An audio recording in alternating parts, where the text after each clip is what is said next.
bud.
Our club?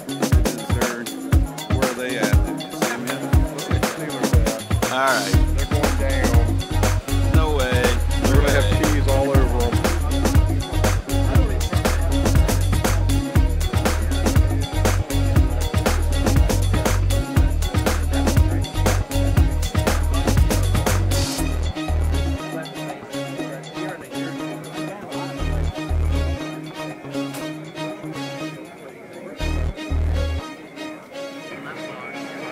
Now, I see the waterfall here. This isn't like PSK or anything. This is actual. Yeah, these are PSK signals right here. Uh-huh.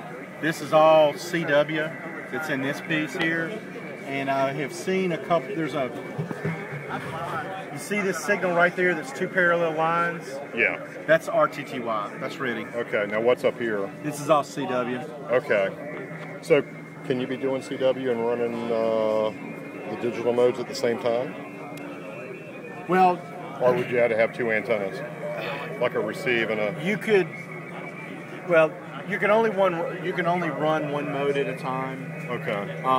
But you can be receiving digital mode signals and sending CW or sending.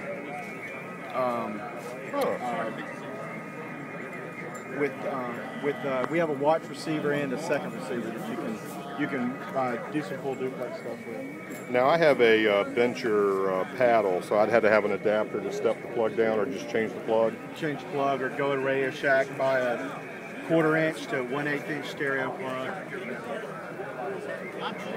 Okay, so how you doing?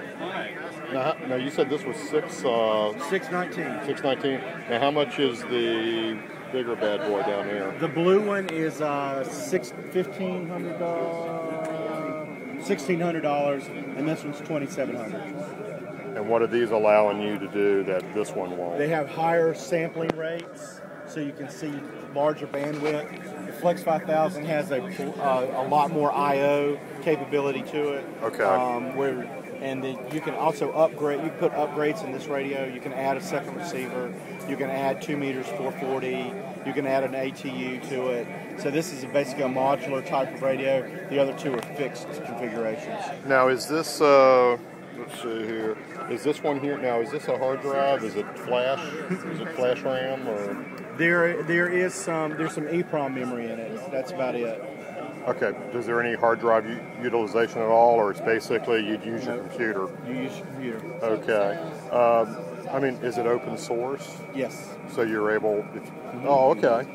Yeah, software is open source. Oh, that's cool. Yeah, I mean, the good thing about software is that you're never done. I mean, if you can think up something, there's a good chance that you can code it up to make it do what it is.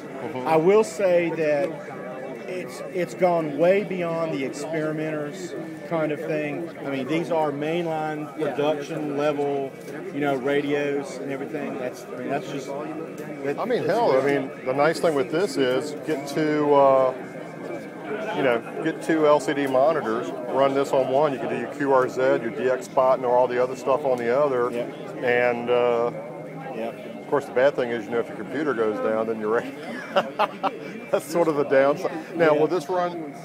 Now, if somebody had an Apple, for instance, can they run this with Macs, or does it? If you have Mac hardware that runs Intel processors, you can load a program called Boot Camp, which will allow you to run a version of Windows on it. Yeah. So you can run Windows on Mac hardware and do this. Because I'm debating a few years down the road, maybe going to a Mac or something. We have a lot of people that run these off of Mac hardware, and I'm not supposed to say it, but they actually run better than native PC hardware. Okay. So it's a shame when a Macintosh can run Windows better than Windows or rather PC. than an Intel PC. Because I'm thinking about later. I don't know if I would get it where it would boot it, but I mean they have the option now. So heck, if you had it, you sort of have the best of both worlds. Yeah. But that's pretty neat. So your website's got all the information plus. Okay. Oh, that's pretty cool. Yeah, let's record that. So you're basically narrowing. Yeah, I can narrow, and then I can move the receiver around. Now, but when you do it up here, this isn't affected down here. We're not. Well, this is just a spectrum display. Oh. And this is what you're seeing. Oh, so down here. Okay, So, so down here, you go up here, you're in that same area. Yeah. See, if you can kind of listen. Yeah. It sounds like one tone. Sounds like PSK, right? It is. Okay. Where if I open it up, you hear everything. The rest of the thing. Right. Oh, so like if you wanted to go. Now, is that like CW maybe? No, I mean this is all. This is pretty all, heavy. Yeah, that's pretty wide. Now, if we want to go.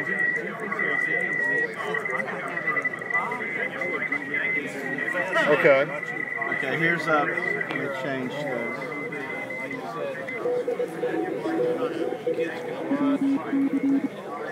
Huh. So let me find here. So you have your defined filters here, or if you hit these, you can do your own adjustments. You can do your own. So what we heck. Let's see. I'm trying to find a good example. That's actually easier to use than some of the radios out here. Yep. We have two signals that are basically right here. You can see that one there at the higher, and then there's one that's going to come in at a lower tone. Yeah. And so what oh, come on. He was there just a minute ago. But I've got this strong signal that's right here out of the passband. You don't hear him at all. So if you wanted to tune in, you could just click and jump right over? Yeah. Oh. And then if you want to narrow it even more? Yep, I can narrow it down. Oh, that is... That's nice. Yeah. That is very nice. That's the beauty of DSP filtering with a panoramic, interactive panoramic display.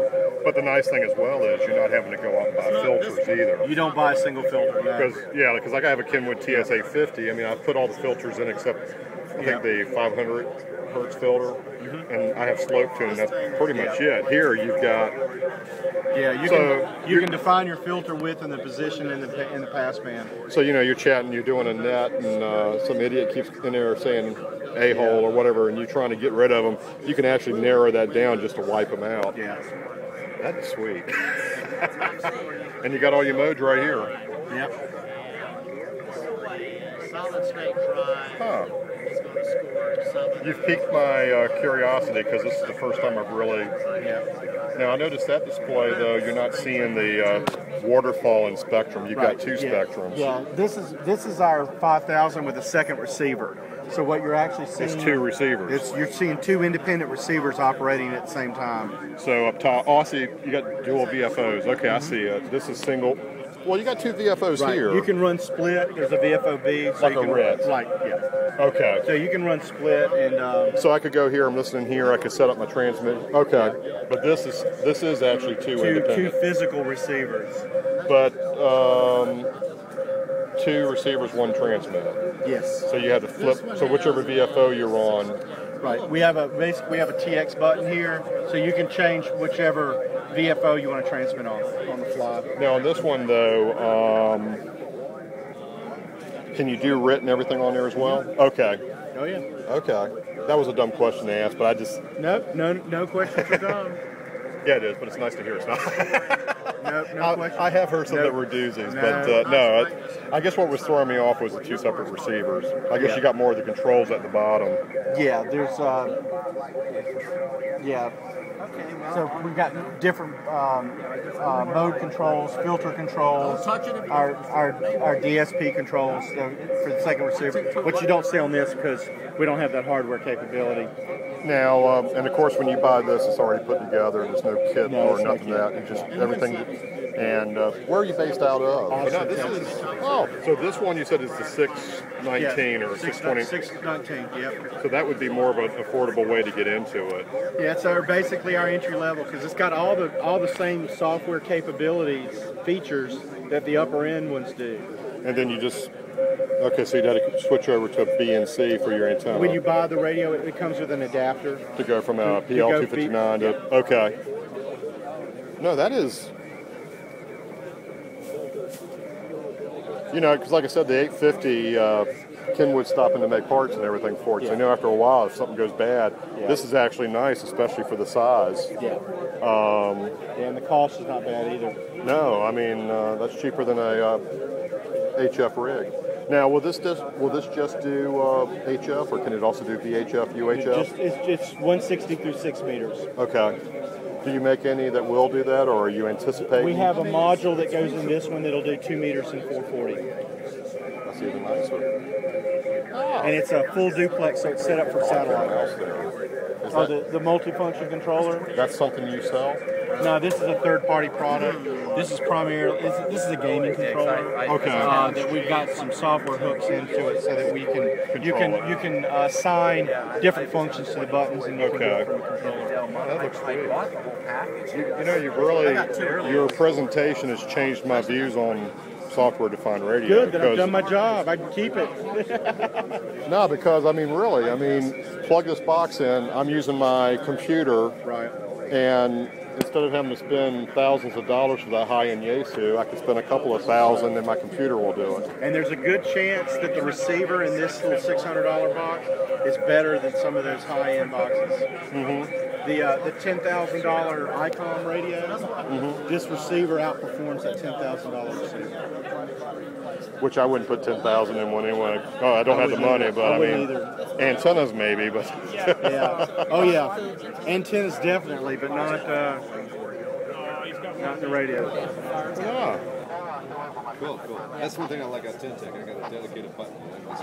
So we put a 10 button on it. But that is nice. Absolutely, yeah. Card too? Yeah, absolutely. Here's the cards.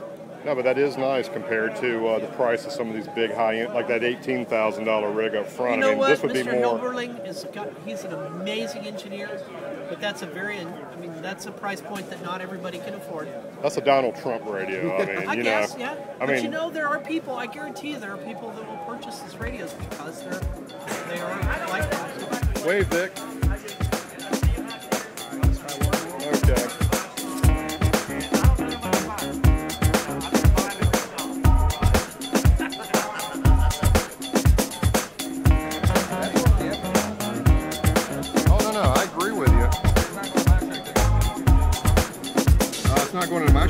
I make more than I make.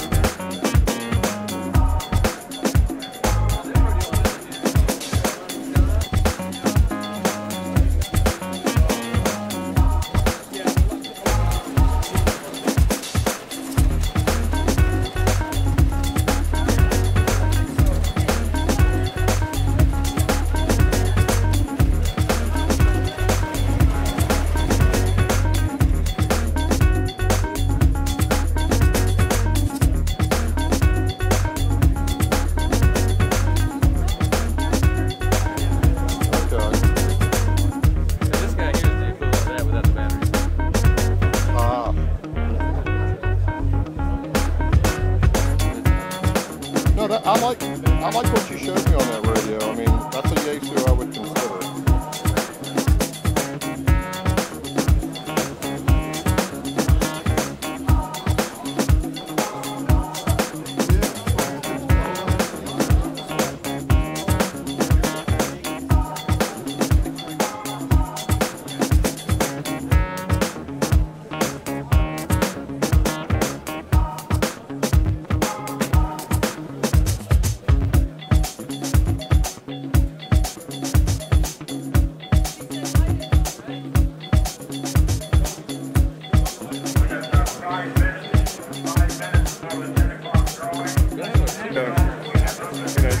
If you need to tell your wife you were here, I can